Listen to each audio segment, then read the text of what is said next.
Now we are going to look at average function. What is the formula for average function?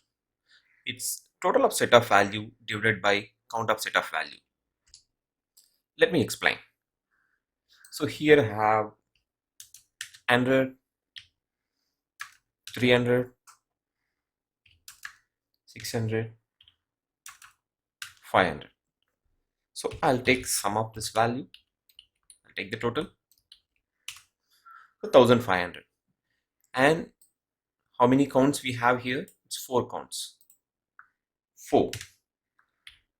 So 1500 divided by 4.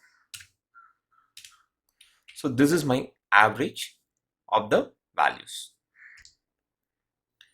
You can also see the same average value in the status bar. See, 375. I can also get the same result using the average function. Equal average.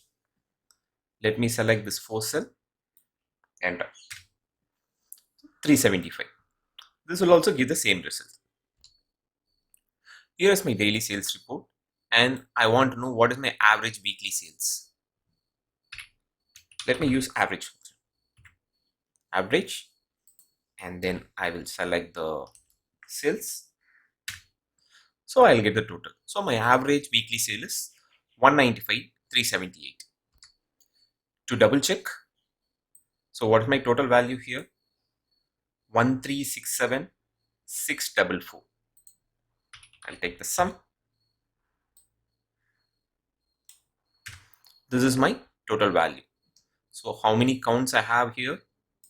It's 7. This divided by 7. So I'll get the same value, 195,377.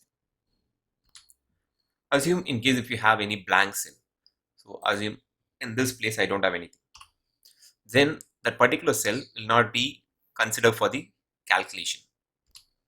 All the blank cells are excluded for the average calculation.